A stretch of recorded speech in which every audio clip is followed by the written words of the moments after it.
Hi, I'm Shaun Reynolds. And I'm Rachael Reynolds. And welcome to What Was I Made For? The podcast about doing what you love and prioritising your happiness. While we aim to inspire, motivate and entertain you, please note that we're not licensed therapists or certified experts. So if you're considering major life decisions like starting a llama farm or quitting your job to become a professional skydiving instructor, maybe get a second opinion. Enjoy the show. See, I just do what I want, do what I love. I don't want to stop, don't want to grow up. Just me being me, don't follow the crowd. Don't be a sheep, look at me now. But now it's time to make more, create more. Looking at the points cause it's time to take score. Feeling like I'm grown now that I can face more. Got one question, what was I made for? Welcome back, everybody. Happy Wednesday once more. Happy Wednesday. We're back with another episode with just your two favourite people, Shaun and Rachael Reynolds. The only reason I say that we're your two favourite people is because the statistics are currently showing that. No offence to our guests. No offence. It seems like people are enjoying these. Yeah, this was kind of never the plan to do many of just me and Shaun, but feedback seems to be that people are enjoying them. So the only problem with that is we don't have a structure for just you and me. It kind of like gets rid of our entire format. It does, but if anyone has any, like, what do you want to hear about from us? Like, we have some talking points today that we want to chat about, but is there anything in particular? We obviously want to keep it in keeping with the theme of the pod, which is what was I made for, and career advice for the arts and things like that. But yeah, I mean, I didn't think we were that interesting, but apparently I don't think we are, though. No? I don't think we are that interesting, but I do think. Okay. But I do think But I do think we. Obviously, I think you're interesting, and hopefully Thanks. you think I am. Whatever. But I just think that people like hearing what we've been through in our creative journeys. Yeah. Hopefully we don't run out of stories. Yeah, hopefully not. Right, drink of choice. My drink of choice today was a massive, massive cup of tea. You see that? Well, if you're watching on YouTube, you'll see it. It says, "Stay independent. I do a lot of presenting work for a company called Ditto, and they gave me this mug for free, and it is the reason I love it so much is because it's massive. If you haven't got one, guys, get yourself a giant mug." So funny though, because Like Rach. it's nice.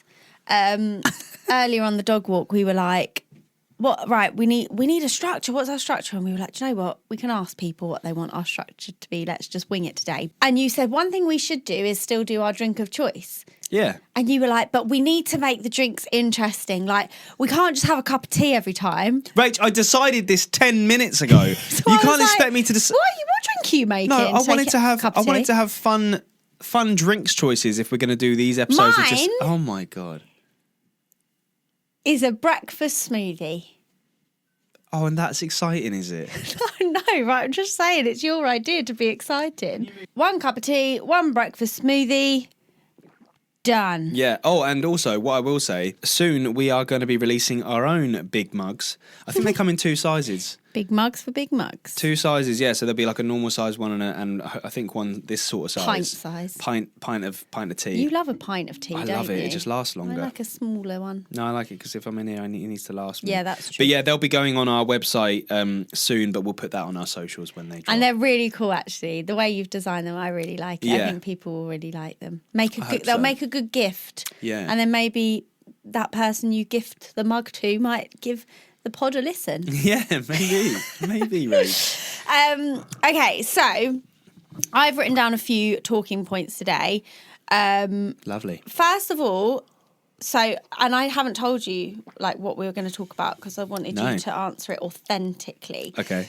So last week was half term, and on Tuesday I went to watch one of our agency clients in a play in Chichester with Lauren, who I run the agency with, one of my very, very close friends, which was so lovely because it's where we trained in musical theatre. So it was I used to work there. And you used to work there in Chichester Festival Theatre. If anyone's not been before, it is such a stunning theatre and such a I say hidden gem. Most people who know theatre will know of CFT, but a lot of like West End productions start there, I think, and like the productions they at put least on the tour. Yeah, it's always on a tour. It's quite prestigious, and we were lucky enough to train there, and we had our graduation in CFT, and we actually did one of our end of exam shows in the Minerva Theatre, which is opposite. So anyway, it was lovely. It was really, really nice. And as we were driving, sorry, Mike. And as we were driving home, I think we were chatting about the pod, and Lauren's very supportive of it, and she listens every week. And she was like, do you know one thing I think people would probably like to hear about is, she went, did you really think when you were training in musical theatre that in your early 30s you would have your own dance school? Like, was that ever part of your plan? Because she said, and I hope I'm not like speaking for her, but she was saying how the struggles of like not pursuing maybe what you originally thought you were going to do. And we're on this podcast now preaching doing what you are really truly made for and doing what you love. And she was like, is what you're doing now actually what you wanted to really, really do? No. Right. So do you want me to say like what I replied to her? And then I'd love to hear your story, your side of the story too. So I said to her, and I did touch upon it in pilot episode 1, if anyone wants to go back. But I was saying to her how I did have running my own dance school in my plan. But I used to say, one day when I'm too old to dance myself, I think I'd like to run my own dance school. Like when I have to hang the trainers up and just watch other people enjoy the art of dance. I think I'm so sorry to anyone I'm about to offend, but I was like, yeah, I'm thinking like probably in my 40s, I'll probably be too old to do it, which is mental because I teach much older adults now than 40. And my God, I do not plan to not be dancing in like 10 years time. It's crazy, but I just saw that as like, oh, that's something I'll do much later in life when I can't do it anymore.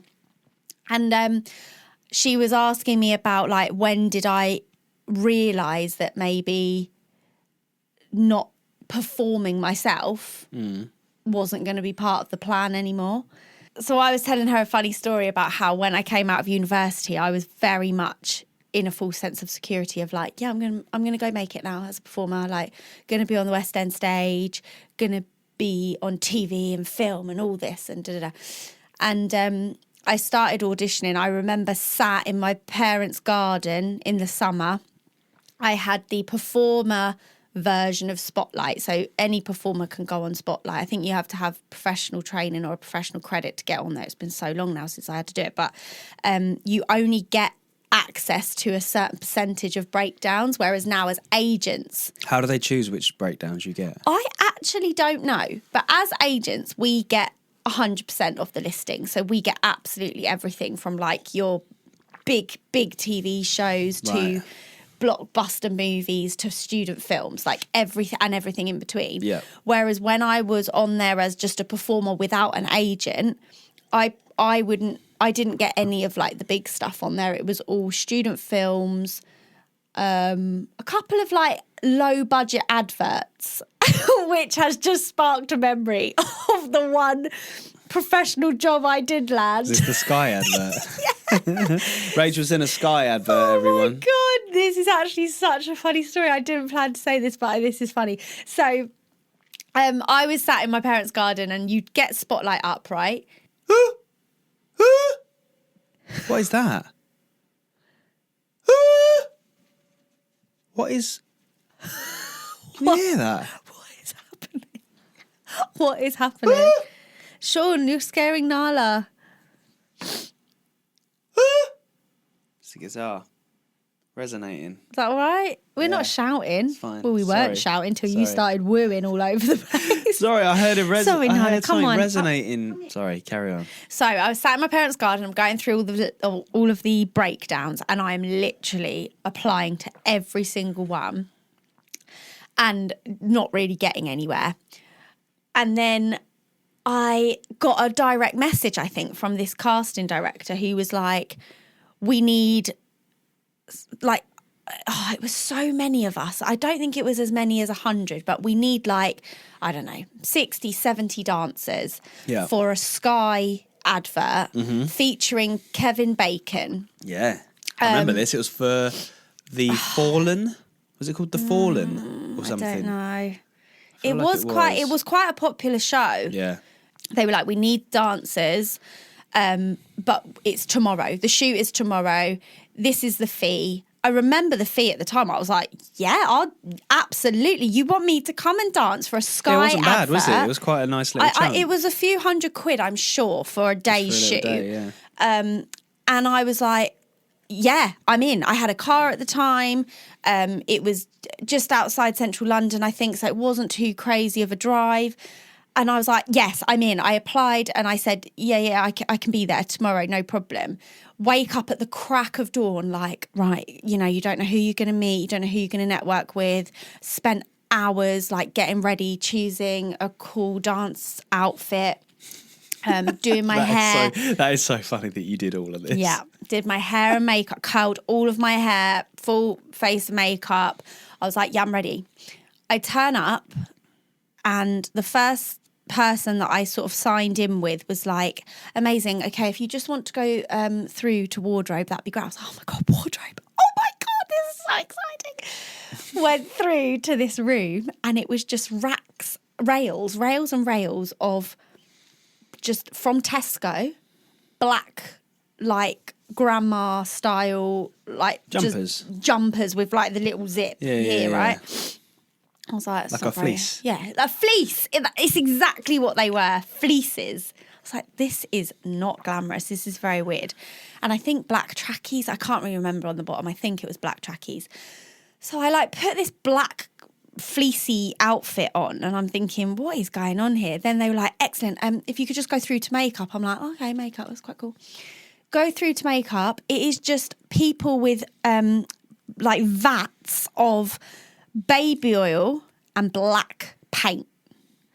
And they were like, can you roll your sleeves up? So I rolled my sleeves up and they dipped my hand and my arm right up to like my shoulder in baby oil and then just rubbed this black paint all over my arms. And I was like, okay. And then they were like, right, try not to touch anything. Come through to the set. So I go through and it was in like a proper film TV set where, you know, like those huge warehouse studios where they can make it into anything. Yep. And all there was in there was this, like, one corner had all this scaffolding on it. One corner had this like really low to the ground, like we are talking a couple of feet high, that just looked like grass, like, but dead grass with loads of holes in it. And they were like, okay, guys, so first of all, I'm thinking, like, when are we learning choreo? Like, I'm covered in this black paint. Literally everything you touch, because it's baby oil to make it all shiny. Everything you touch, you transferred this black stuff on everywhere. And they were like, okay, so we just need you all to crawl underneath this low down thing and just stick one arm up through a hole. And we were all like, okay. And they went, and basically all you're going to do is we want your arms to be as creepy as possible. So think like angled fingers and angled wrists. And when we say action, you just gotta, if anyone's watching on YouTube, you're seeing what I'm doing. If you're not, you might be able to spot YouTube. Rachel's hand. Yeah. No, I mean, if people are watching this on YouTube, because I'm here like doing the claw, and if anyone's listening just audibly, then they're not going to see it. But basically, we did this. So you're laying, and we are like sardines under this thing, right? So I've just met all these people. I've got one of their bums in my face, mine's in someone else's face, and we're just sticking these hands up through the hole. And it was so funny because obviously it takes so long to get the right shots. We were under there. We must have been there for well over an hour. So we were trying to make it like fun. We were all sort of trying to come up with games to play under there. And at one point it all went a bit quiet because I think our energy just dropped and someone in the silence just went, I was on stage dancing with One Direction last week. We were like, the reality of this job. Well, the reality of being a dancer in this world is that there's just so much, like the scale of the stuff you do. From just moving your hand like this to then dancing on stage with One Direction. Yeah. Like those are the differences when you become a professional dancer, like all the different jobs you get. On the scaffolding, right? This was the other scene. We had to lay on this scaffolding. So again, we were like all on top of each other, but on one bit of scaffolding each. And this was where Kevin Bacon was going to walk through the scaffolding. He wasn't there. It was a body double. But he was going to walk through this scaffolding and all of our hands were like across this, like he's walking through the hands. And we did this again over and over and over. At one point, the director yelled cut while we were doing it. And we were all like, that's weird. Like, it wasn't like we'd finished the shot. He was like, can someone please wake her up? One of the dancers had fallen asleep on this scaffolding. So hanging on a scaffolding? No, so I'm not explaining this very well. So it was like planks of wood. Yeah. So you're laying on the planks of wood. Right. But because where it was scaffolding, so you are your arms. down. So all you could see was arms. But So you are you're down. lying. Yeah. So you're lying like this. And someone had just fallen asleep. That's And hilarious. the director yelled cut and was like, can someone please wake her up? Was it the girl that was on stage with One Direction the night before? I don't know. I don't even know who said that because we were all just under this thing in the darkness. But yeah, so I think, to be honest, it was a story to tell. I did get paid for it as well, but I was like, okay. It was hearing that other person as well say, like, I was on stage with One Direction last week and now I'm having to do a job like this just to make rent. Yeah. So how does that tie in? Is that, but you saying like you didn't enjoy that, so that's why you... I didn't necessarily not enjoy that day, but what I really, really didn't enjoy was getting up every day, logging onto Spotlight and spending hoping there's hours something. of my day applying to all of these things and being like, am I going to get anything? I did a student film for free, fine for the show reel, but again, like I was kind of thinking ahead, I think, to how am I going to ever support myself? But I think at that point, I wasn't giving up. I just then started getting creative with that's when I trained as a fitness instructor because I thought, do you know what? I love fitness and dance goes hand in hand, set up my own fitness classes. Again, it was pocket money, but it kept me going. It put petrol in my car.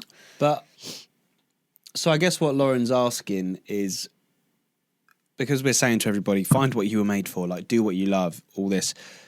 I think what we need to say to people and what we need to sort of have as well on this podcast is what you were made for when you're in your teens may not, it might be what you do for the rest of your life, but it might not be what you're doing when you're 40. Yeah. And I think you really have to trust your heart. I knew I got to a stage where I was like, I don't want to be waking up at the crack of dawn, spending time making myself feel what I thought was presentable for whatever audition I was going for, getting on a train to London, spending the money getting up there as well, to basically be judged whether I'm good enough for something, right? And this, by the way, is not me saying that's not right for someone else. I'm just saying for me personally, I got to the stage where I went, I am not enjoying this. I'm not enjoying this. I'm getting nothing out of it. I'm just basically being judged, never actually good enough. Like that's how it seemed. It's sounding very dramatic now, but at the time I was like, I'm clearly not good enough because I've been to like 2 auditions, not got anything. Like it's ridiculous because now as an adult and an agent, I know that there's way more rejection than success. Like, and you have to roll with the punches and accept the rejections because one day you will get that acceptance if it is right for you. But I just was like, wait, I hate this. Why am I doing it? And then that's when you actually said to me, why are you not just making your own content? You love dancing. The only people that will judge you if you put it out on socials is the general public. You're always going to get hate from trolls. But actually, you will also get acceptance and positive comments, plus you're in complete control of your content. You can choreograph it, you can choose the song, you can choose the location, you can choose what you're going to wear, you can edit it, you can, you know, and then in a way you're putting yourself out there. And my God, that was the best advice you ever gave me, because it did really well. I mean, I've taken half of them down now because I'm too judgy, but... no, but some of them weren't that great. No, some of them were awful. But that's the thing, like, you're not always going to create good stuff. That's another good lesson. You're never always going to create perfect stuff. I know that as much as the next person, and you've just got to stand by what you make and grow and learn from it. But I've always been and will always be a huge advocate for, if the jobs aren't rolling in, you've got to make the opportunities for yourself. Yes. You have to do it for yourself. And I feel like I've banged this drum too many times in this podcast. We all have these amazing tools available to us. Sorry, but... Pardon you. There's that passion coming up. Sorry, passion makes me gassy. We all have these amazing tools. Get out there and use them, people. It's a waste of time if you're not using the tools. For example, a few years ago, I didn't know what I was doing, where I was going. My YouTube stuff had kind of changed, and I was still making music, but I didn't really know what direction I was going to be going in. So I started just uploading on social media again, which I'd always done. And then I got a job with Ditto, like a music distribution company, presenting stuff for them. I'm getting various jobs for loads of different companies now, presenting.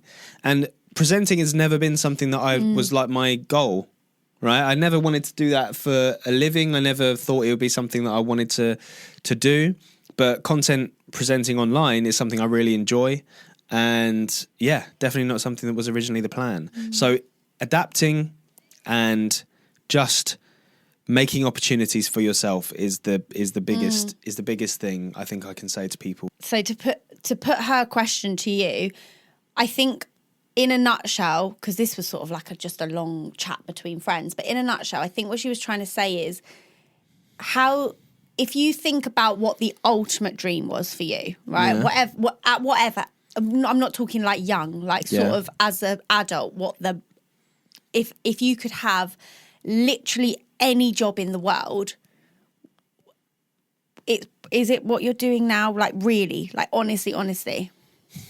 Think about my dream job, though. My dream job. Because I think she was putting it to me as like, but you always wanted to be on the West End stage or perform.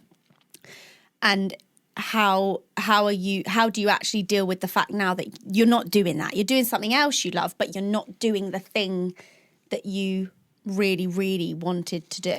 No, but the thing you love can change. Yeah. And as you grow older, things you love change. Like my dream used to be being in the lead singer of a band when I was younger, and now that could not be further. Like as you get older, your priorities change, and I think life changes so much that you enjoy different things. So I now cherish the times when we both put down our work and we get to enjoy time together. That is kind of like a newfound love of mine. That's like the dream to me, is that we can just relax knowing that the bills are paid and that we're just successful enough that we can just enjoy our life. Yeah. You know, I could lie and say I've got these dreams to be in massive recording studios and recording at Abbey Road all the time. And if I'm totally honest with you, I think I don't want to say the ship has sailed, because I don't want to think I wouldn't ever be able to do that. If that opportunity ever came up, then great. But it's not. I don't personally have the drive to make that happen anymore. Yeah. I really like this. To me, was my dream. My ultimate dream was having my own studio. And although, it's the garage at the end of my garden, but at the same time, this is more than I could have ever wished for in terms of having my own space to make music and I would say this is my dream. This is now my dream. That's amazing. Yeah. Yeah. But does that make sense? Because I know that, it does make sense. I know what Lauren's saying is that, are you really doing what you were always made for? But what I was made for is just making music in a general sense. Maybe yours isn't as cut and dry as, like, I will go and see a West End show, right? You still want to be on I will still sit in the audience, and huge respect for the people on stage, but I'm like, get me on that stage. I want to be doing that. But it's in that moment, and I almost think it's like a memory of where I started. And actually my reality now is makes so much more sense what I'm doing, because I do believe actually what I'm doing now is what I was made for.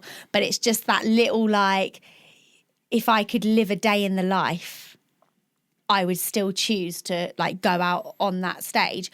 But who knows? Like, never say never. Like, me and Lauren spoke about this on the way home. Like, we are going to renew our headshots. We are considering putting yourselves ourselves out getting there, some submissions going.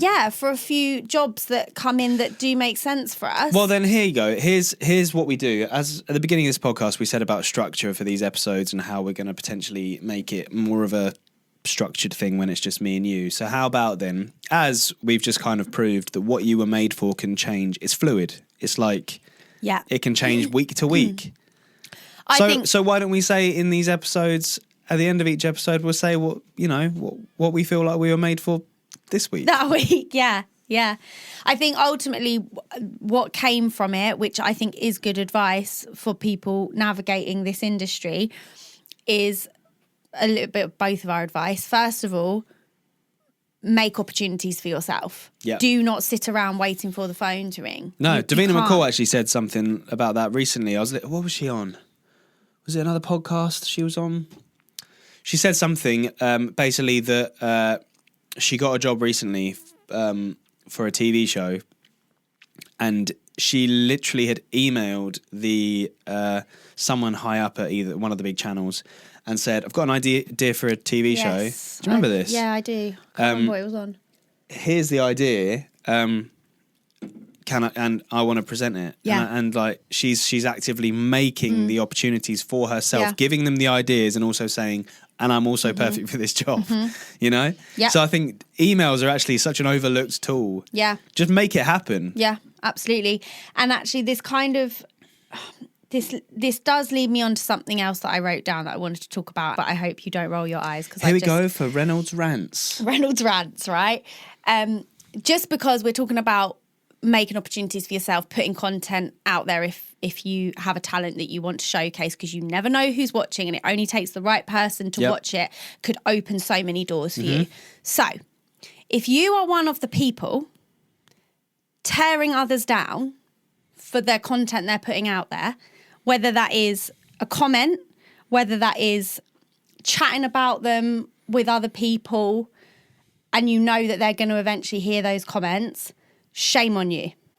I feel like it has been rife this week, and I'm talking about many, many, many different people. So if anyone's listening going, oh my God, please don't talk about that, that's me. No, it is so many people, whether that's friends of ours, students, whatever, right, who are putting themselves out there.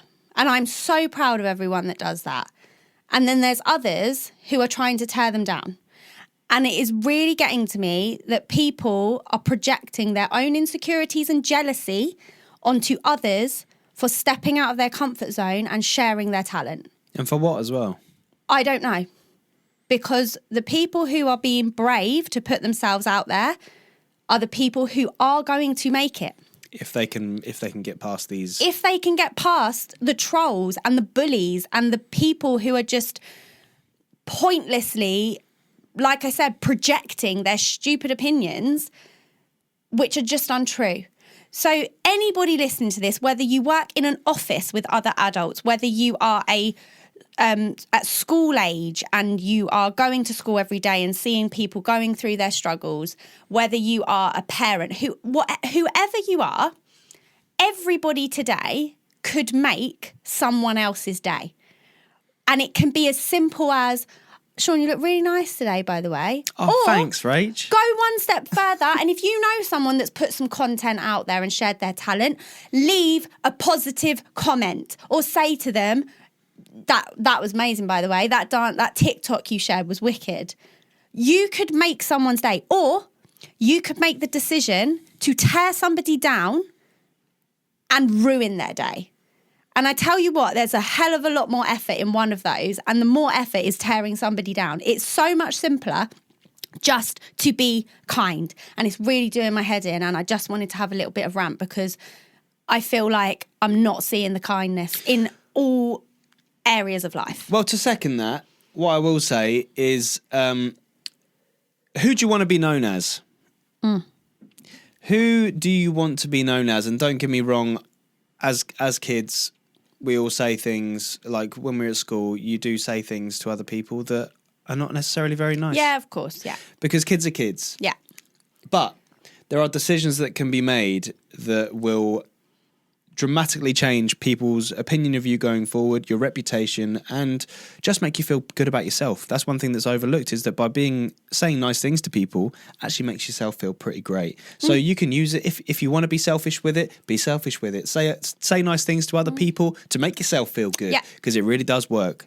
And I think enough of our guests, I think every single one of our guests actually have preached about just being a good person and a kind person. And it's a rubbish word, isn't it? But nice. Just nice, be nice is rubbish, and kind as well. I hate kind and nice, but for lack of a better word. And also, how ironic is that? How simple are those words? That's because it's a simple thing to do. It's so simple to be nice and to be kind. Like, I'm sorry. I've never seen you this fired up before on the podcast. It's really built up this week, and I'm just like... Right, my turn. Yeah, go on. My turn. Sit down and listen, everybody. No, mine's pretty simple. As the general election rolls round, everyone's going to be like, oh, here we go. No, I'm not going to say much. All I'm going to say is when I went to my local election not too long ago, there were way too many old people there. Well, not saying that old people can't vote. Don't get it twisted what I'm saying. Everybody should vote. I think, and this is just a point I'm trying to make, is that young people need to be there. That's it. There was a lack of young people, not there was too many old people. God. No, there were. Everyone, I was there. I was the youngest in the room, and that's saying something. And you're not young. Wow. No, but all I'm saying is people who have just turned 18, 19, 20, 21, there were none of them there. Maybe they've all got postal votes. Who knows?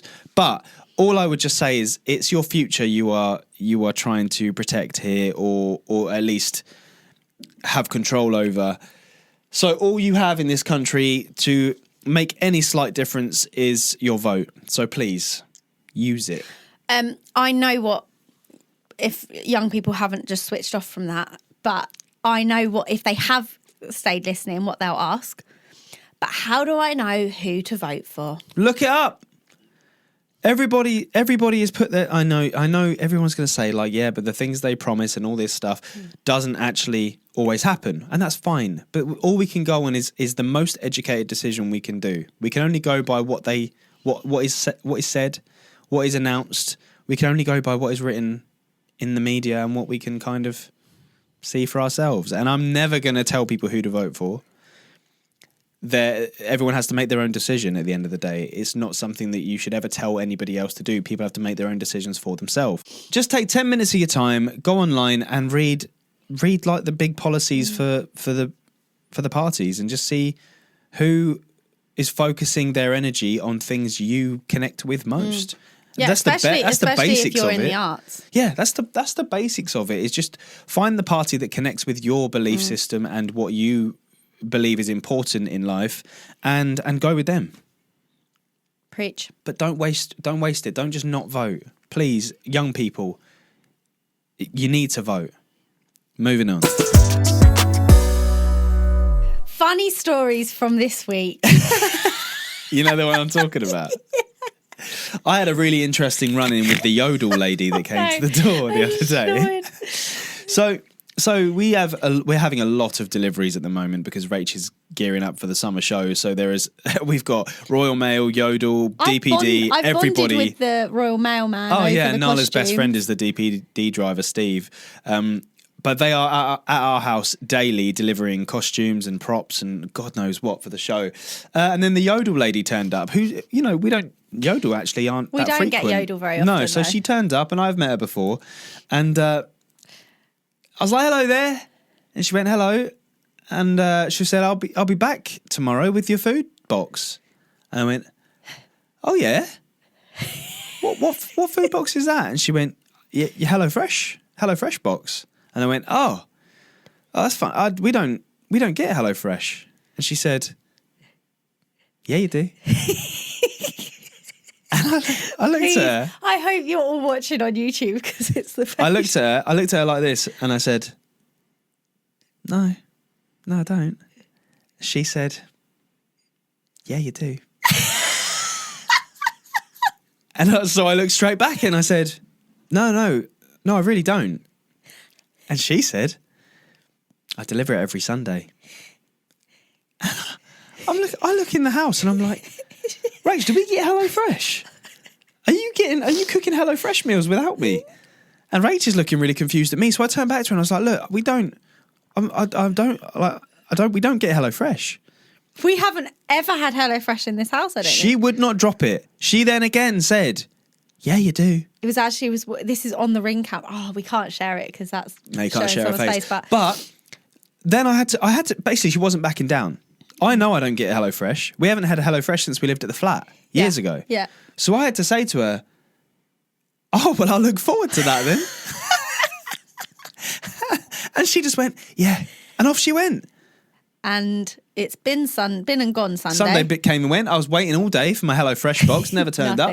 So next time we get a Yodel delivery, are you going to say to her, Of course I am. are you stealing our HelloFresh box? I'll be like, oh, sorry, Janet. I didn't get my HelloFresh box. What happened? But the audacity of this woman to tell me I know. what I get. And I was so Yeah. confused because I don't want to be horrible to the delivery driver and I don't want to accuse her of lying, but she didn't have a clue. No. Very, very bizarre thing to be like that confident on. I know. Like telling But us, also when a you customer do is get saying, HelloFresh. I don't No, eat that. I don't. Yeah, it was good. It's a good, funny story. Thanks. Um, I got my wife's approval. Great. So the only other thing I had written down was to follow up about the poll that we did, and it was a couple of weeks ago now, on our What Was I Made For Instagram about who agreed or disagreed with Shaun's Age restrictions on social media. opinion on social media, which did go. What is viral? Right, what do you class as viral? It wasn't really viral. No? It got picked up by the TikTok algorithm, and as I knew it would, I knew that opinion would get lots of. I knew that opinion would generate other opinions. A couple of trolls came out from their A little couple cave, of trolls, which didn't we they? spoke about on Tommy's episode, and it made your day. Yeah, made my day. And basically, I love sparking a bit of debate because I think it's important for people to talk about stuff. I mean, some comments are just idiotic, but I like people getting involved in a discussion. Do you know what my favourite troll comment was? What? I think they should ration podcasting equipment to stop idiots like these two putting their opinions out. So yeah, let's run through a couple of things. The poll we did, I think it was 98%. That's what I'm getting. Hang on. So just in case anyone wasn't following 91%, this, okay. the poll was: should there be legal age limits to use social media? 91% said yes, that was 43 votes, and 9% said no, which was 4 votes. And interestingly, and by the way, this is not us slamming anybody who said no, because like you said, debate is healthy. It's good to have debate. But it was interesting that the 4 people who did vote no are all under the age of 19. Yeah. So obvious, and 3 of them actually are much younger than that. So that makes complete sense. They do, of course, they don't want their favourite thing taken away. I totally understand that. What shocked me more was the messages we then received as to why people agreed. This first one actually comes from someone in their very early 20s. Okay. I reckon it should be about 14-ish. I don't think you could get it to 16 with things like proms going on, etc., because completely understand girls and boys would want to post pics from that occasion. But social media is so dangerous. And seeing firsthand how it knocked my sister's confidence, seeing all these skinny, perfect body, pretty girls all over Instagram and TikTok is damaging. And I'd say she's only just got over this recently because of how much I have to tell her not to worry, that she is beautiful and everyone is different. That's my reasoning. So that's from an interesting perspective of somebody who's been young, through it, but also has a younger sibling. Seeing the damage, from it. them. Because my kids believe those of us born in the Jurassic period, brackets, the 1900s, know nothing about anything and live solely for the purpose of making our kids miserable. So it would be great if the law was on our side and all of us dinosaurs could make sure our kids were miserable, brackets, protected together. Yeah. Love that. Agreed. This one, just brilliant points. Highly addictive, poor outcomes for mental well-being for children of certain ages, distraction, loss of social skills, impacts on self-image, impressionable age, vulnerable age. Their brains are not equipped to deal with smartphones and the access that it grants us to a constant feed of information overload. Since I've had my daughter, this has been really on my mind, and I've started following this movement on Instagram. I really hope by the time my daughter is in school, there is a nationwide ban on smartphones for young children. And it's a smartphone-free childhood is a movement that she's following. I'm going to follow that, actually, because that's quite interesting. If anyone wants to get involved in that. I personally picked the yes, just as someone who is viewed as confident and proud to post, which I am. There is always backlash that I think has affected me sometimes. And obviously other people could have a lot worse reaction and stop posting or because insecure, especially considering how young children nowadays are given social media. It's a lot to deal with. So I think yes, because if you are older, you would be able to cope with hate and trolls a lot better. But yeah, it was very interesting debate. We very much appreciated everyone getting so involved with that. Yeah. Because it was interesting. Obviously, we're not going to keep harping on about it in every episode because this is not a social media political podcast. But I do feel like it is quite relevant because, like you said, we are preaching for people to put themselves out there. And on the other hand, we are saying that it's a tricky world for anyone to navigate if you're not prepared to take some hate. Yep. Right, someone actually emailed us.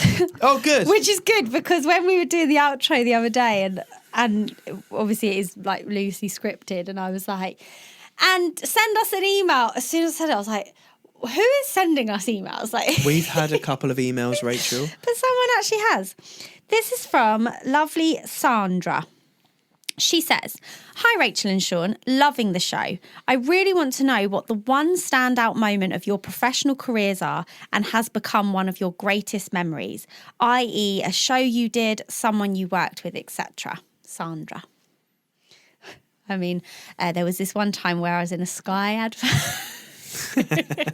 Well, no, so a standout memory for me, not of a show that I did, but of just a night I had in LA that I just felt like it was just This is a great incredible. story. I guess it is kind of career based because I was hanging out with all people that were doing the same thing. But once again, I'm going to go back to the YouTube days and there is a memory I have which is so fond in my mind because I was there with some really great friends who I'd met while I was in LA, and we got invited to someone's 30th birthday. And I went with all these people. There was no reason for me to be there. I was the small fish in a very, very big pond.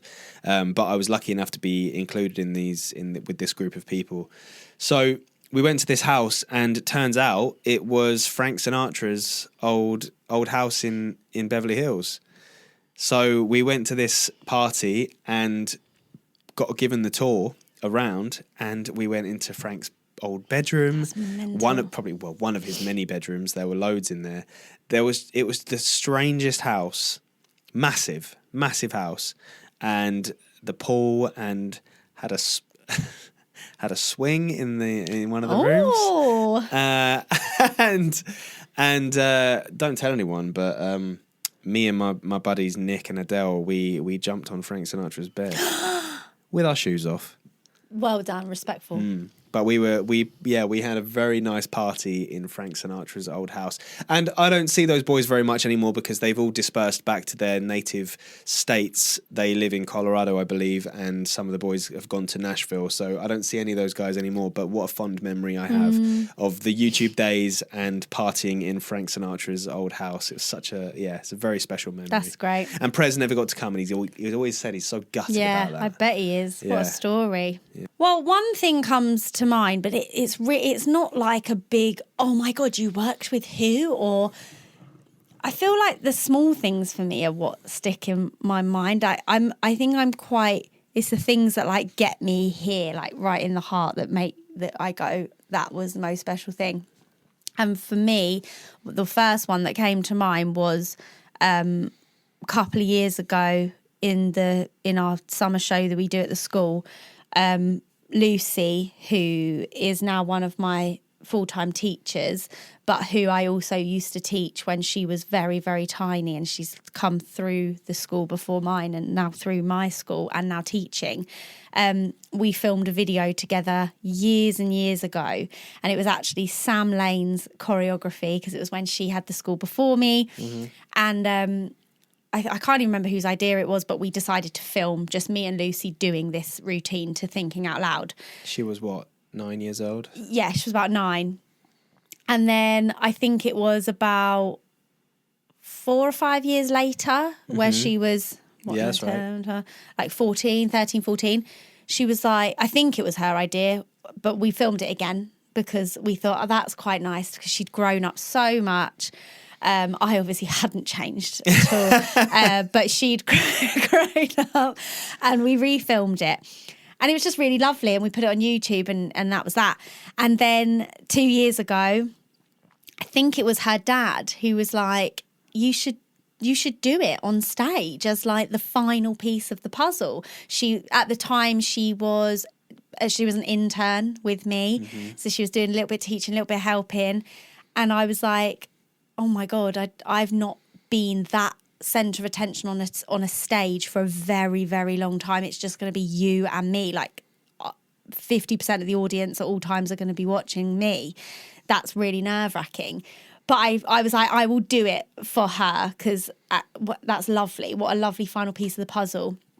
So I re-choreographed it and made it a bit trickier, and we projected the original video up and we danced a little bit with that and then did a little bit more advanced stuff and we like properly costumed it and everything.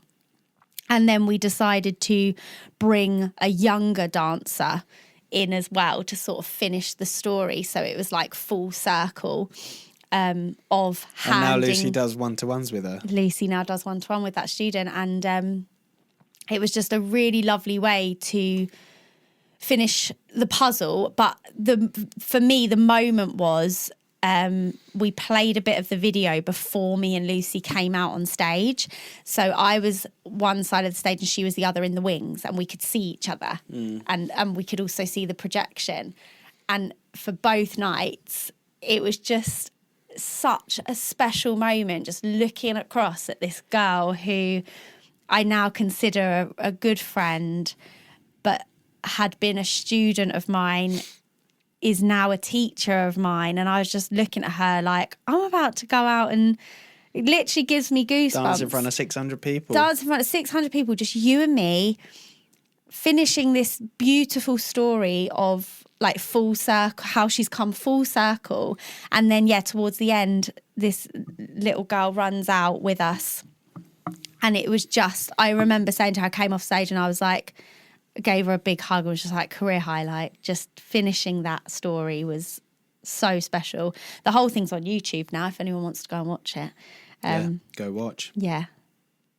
So I'd say this week we were made to rant about kindness. We were made to rant.